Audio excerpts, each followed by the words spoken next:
যে আমেরিকা ৭১-এর মুক্তিযুদ্ধের সময় আমাদের স্বাধীনতা রুখে দিতে বঙ্গোপসাগরে পাঠিয়েছিল ভয়ঙ্কর সপ্তম নৌবহর, স্বাধীন বাংলাদেশের সার্বভৌমত্বের সর্বোচ্চ প্রতীক জাতীয় সংসদেই এবার গঠিত হলো সেই আমেরিকার ককাস। কিন্তু ককাস জিনিসটা আসলে কি? আমেরিকান ঘরানার রাজনীতিতে ককাস মূলত একটি অত্যন্ত শক্তিশালী প্রেসার গ্রুপ।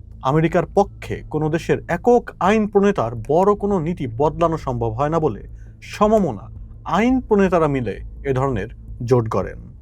ককাসের মূল কাজ হচ্ছে আমেরিকার পক্ষে দাবি আদায় করা বা অন্য কোনো সরকারকে নির্দিষ্ট নীতি বদলাতে বাধ্য করা এবং নিজেদের স্বার্থ সংশ্লিষ্ট বিল পাশ করানো। 1959 সালে ডেমোক্র্যাটদের ডেমোক্রেটিক স্টাডি গ্রুপ এবং 1971 সালে আফ্রিকান আমেরিকানদের কংগ্রেশনাল ব্ল্যাক ককাস গঠনের মাধ্যমে এর আনুষ্ঠানিক যাত্রা শুরু।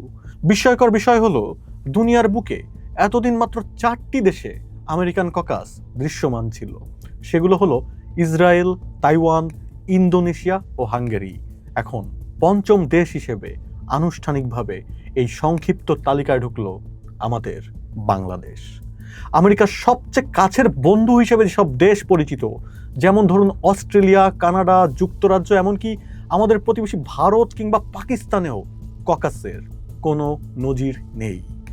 সম্পর্ক উন্নয়নের জন্য আইন প্রণেতাদের নিয়ে সেখানে বড়জোর ফ্রেন্ডশিপ গ্রুপ বা মৈত্রী কমিটি রয়েছে। অবশ্য 2019 সালে ভারতীয় পার্লামেন্টে এমন একটি আমেরিকান ককাস গঠনের প্রস্তাব উঠেছিল, কিন্তু তীব্র বিরোধিতার মুখে তা আর ধোপে টেকেনি। আশ্চর্যজনক হলেও বাংলাদেশের বেলায় তৈরি হলো এমন চরম ব্যতিক্রম এক দৃষ্টান্ত। এদিকে গত 4 জুলাই আমাদের জাতীয় সংসদ প্রাঙ্গণে রীতিমতো এক অভূতপূর্ব শোডাউন করে পালিত হয়েছে আমেরিকার 250তম স্বাধীনতা দিবস। স্বাধীন বাংলাদেশের ইতিহাসের যত স্মৃতি আমরা ঘাঁটি, জাতীয় সংসদ চত্বরে অন্য কোনো দেশের স্বাধীনতা উদযাপনের এমন নজির দ্বিতীয়টি মিলবে না। ওই অনুষ্ঠানেই জানা যায় আমেরিকার সঙ্গে দ্বিপাক্ষীয় সম্পর্ক জোরদার করতে 10 জন সংসদ সদস্যের সমন্বয়ে গঠিত হয়েছে একটি আমেরিকান ককাস। প্রাপ্ত তথ্য বলছে বিএনপির 7 জন, জামায়াতের 2 জন এবং এনসিপির 1 জন সংসদ সদস্য রয়েছে সেই ককাসে। এমন একটি হাই প্রোফাইল আয়োজন দেখলেই যে কারো মনে প্রশ্ন জাগবে, সরকারের ভেতরে বসে এই ককাস মূলত কার স্বার্থের পাহারা দেবে। যদিও এই ককাসের জন্ম একেবারে শূন্য থেকে হয়নি। চলতি বছরের 9 ফেব্রুয়ারি জাতীয় নির্বাচনের ঠিক 3 দিন আগে আমেরিকার সঙ্গে একটি অসম চুক্তি স্বাক্ষর করে তৎকালীন অন্তর্বর্তীকালীন সরকার। চুক্তির প্রতিটি স্তরে বাংলাদেশের জাতীয় স্বার্থকে চরমভাবে ক্ষুণ্ণ করা হয়। ওই চুক্তির ফলে আমাদের কৃষি, শিল্প, বাণিজ্য, শিক্ষা, বিজ্ঞান থেকে শুরু করে অত্যন্ত জরুরি ও অপরিহার্য ওষুধ শিল্প পর্যন্ত চলে গেছে মার্কিন স্বার্থের জাতাকলে। ধরে নেওয়া যেতে পারে নির্বাচনের ঠিক আগ মুহূর্তে সম্পন্ন হওয়া ওই চুক্তিরই যৌক্তিক ধারাবাহিকতা বা ফলো আপ হলো এই আমেরিকান ককাস। মার্কিন সাম্রাজ্য তাদের স্বার্থ সম্প্রসারণের এই আন্তর্জাতিক ইস্যু ভিত্তিক ককাসগুলোকে ঠিক কিভাবে ব্যবহার করে তা দেখলেই এই ককাসের মূল চরিত্র বোঝা সম্ভব। মার্কিন কংগ্রেসে থাকা ইসরায়েল ককাসের কথাই ধরুন। ইরানকে তারা নিজেদের অস্তিত্বের জন্য সবচেয়ে বড় হুমকি বলে মনে করে। কংগ্রেসের ভেতর থেকে ইরানের ওপরে আমেরিকার চরম অর্থনৈতিক ও সামরিক নিষেধাজ্ঞা আরোপের পেছনের মূল হোতা তারাই। 2015 সালে ওবামা প্রশাসনের করা ইরান পরমাণু চুক্তি এই ইসরায়েল ককাসের একটানা চাপের মুখেই পরবর্তীতে ট্রাম্প প্রশাসন বাতিল করতে বাধ্য হয়। ইরান, হিজবুল্লাহ বা হামাসের ওপর চরম সামরিক ব্যবস্থা নিতে ওয়াশিংটনকে প্রতিনিয়ত উস্কে দিচ্ছে তারাই। অন্যদিকে 2019 সালের রিপাবলিকান ও ডেমোক্র্যাটদের উভয় দলের সদস্যদের নিয়ে গঠিত কংগ্রেশনাল ভেনেজুয়েলা ডেমোক্রেসি ককাসের রূপটা খেয়াল করুন। তৎকালীন প্রেসিডেন্ট নিকোলাস মাদুরোকে উৎখাত করতে এই ককাস বেশ বেপরোয়া হয়ে উঠেছিল।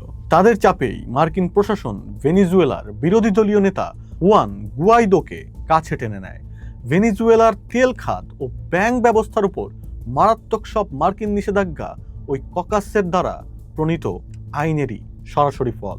এমনকি ভেনেজুয়েলার বিরোধী দলকে অর্থ, অস্ত্র, লজিস্টিক সহায়তা দিয়ে মাদুরো সরকারকে চরম পরিস্থিতির দিকে ঠেলে দেওয়ার ক্ষেত্রেও এরাই মূল ভূমিকা পালন করেছে। মানে এক বাক্যে বললে ভিন দেশে ঢুকে মার্কিন আধিপত্য ও প্রভাব চিরস্থায়ী করাই এসব ককাসের কাজ।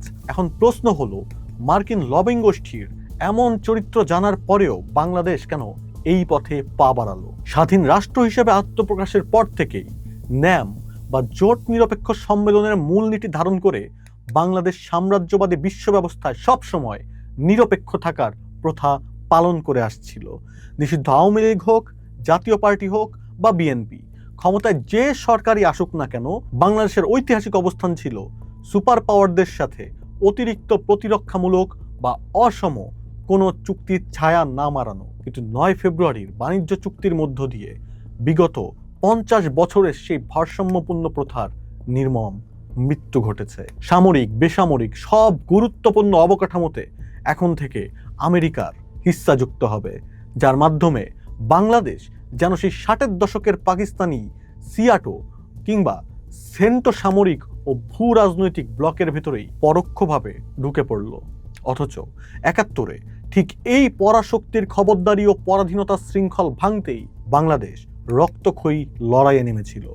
আর আমাদের সেই মুক্তি সংগ্রাম দমন করতেই এই আমেরিকা 1971 সালের ডিসেম্বরে তাদের ভয়ঙ্কর 7ম নৌবহর পাঠিয়েছিল বঙ্গোপসাগরে।